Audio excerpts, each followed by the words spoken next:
You're not our father. My daughter snapped over breakfast. We love Byron, the youngest son added. You're just extra, my wife said as I was packing my things. I cheated on you the day we got married, in the WC. I filed a lawsuit the next day. The trial was brutal.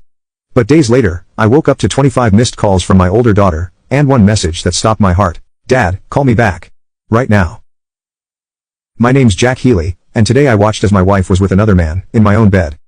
I wasn't supposed to be home yet. My business trip got cut short, and I thought I'd surprise her. I pulled into the driveway around 3 p.m., and saw the strange black Audi parked right in the middle, like it owned the place. That should have been my first clue. Dakota always told guests to park along the curb. I walked in through the back door, quiet. It was too quiet for a house with 2 kids, and a wife who loved playing music while cleaning or cooking. I thought maybe they were out. But when I passed the stairs and looked up, I heard it. Low moans, the sound of the bed creaking, a voice, hers, muffled but unmistakable. I didn't storm up there, I didn't shout or break anything. I pulled out my phone and hit record.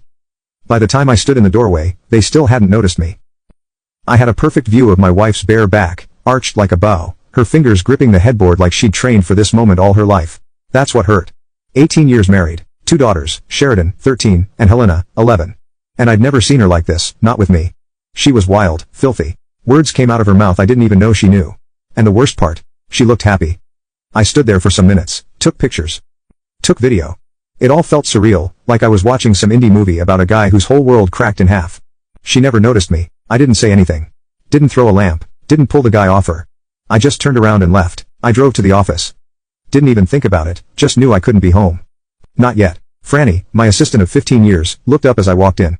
She started to say something, but I brushed past her like a ghost. Shut the door, locked it, sat at my desk, and stared at the 2 baby photos I'd pulled from Dakota's drawer. She used to keep 4 pictures on her nightstand. A family portrait, our wedding photo, and 2 shots of the girls when they were small. Only the girls' photos had remained. The others, mine ours, were hidden in the second drawer. Even in the middle of making love with someone else, she wanted him to see those baby pictures. What the hell kind of message was that? I dialed Andis. He picked up like nothing was wrong. Jackson, my man, to what do I owe the, I need your help? That wiped the smirk off his voice. What happened? I came home early. She was with someone else, in our bed. I have video, photos, there was silence. Then, you want a divorce? No. I want more. I want to end her. I want her to remember this for the rest of her miserable life. Andis exhaled through his teeth. Well buddy, let me get my investigators on her. You'll have to pretend everything's normal for a while though. You think you can manage that? I'll do whatever it takes. Good. And Jackson, don't tell a soul. That night I went home. Dakota was in the kitchen. She gave me that wide phony smile she uses on Neighbors. Jack, you're early. I figured I'd finish the day at the office. She kissed my cheek like she hadn't just spent the afternoon riding some stranger. Dinner will be ready soon. Didn't expect you, so it's nothing fancy. I'm not hungry. I started upstairs. The girls tackled me halfway. Daddy. They were excited, smiling, hugging me like nothing in their world had changed. And maybe for them, it hadn't. I held on to them a little longer than usual. Upstairs everything looked spotless. Our bed was made, sheets fresh. She'd cleaned the whole crime scene like a pro. Except I noticed the 2 missing photos hadn't returned. She caught me staring at the empty space on her nightstand. Oh honey, I broke the frames while dusting. Took them to get fixed. I nodded, said nothing, changed clothes. That night we ate dinner in silence.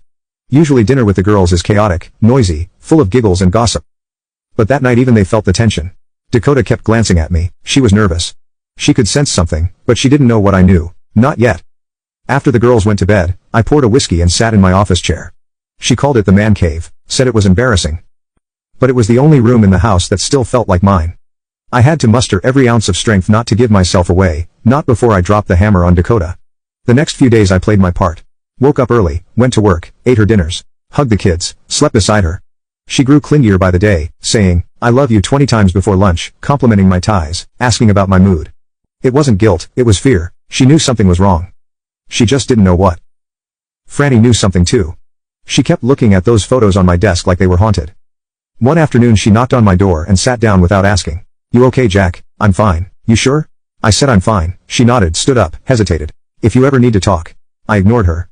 But I saw the way her eyes lingered on those baby photos again. She knew. It was Andis who finally dropped the bomb.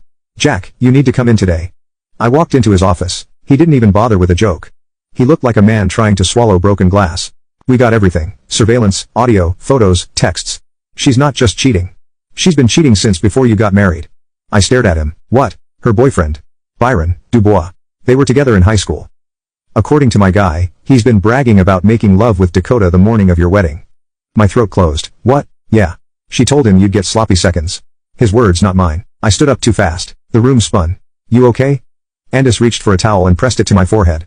Breathe, man, just breathe. What else? You're not going to like it, I laughed bitterly. What the hell else could there be? Andis didn't flinch. Your daughters. There's a good chance they're not yours, Jack. That one hit harder than the rest. No, we can't prove it without a test. But we have footage of all 4 of them, Dakota, Byron, and the girls, at a park picnic. The kids called him Dad, they kissed him, hugged him, played catch. I sat back down. Everything around me went silent. You okay? Andis asked again. Do they know? He nodded slowly. They do. I wanted to scream, break something. Instead, I just sat there, feeling like my spine had vanished. What do we do now? You want out, we go for annulment based on fraud. But we've been married for 18 years. Doesn't matter, you found out now. You have 4 years to file. But if we go this route, you give up all rights, no child support. No alimony. Now you can watch the second part by pressing share and more.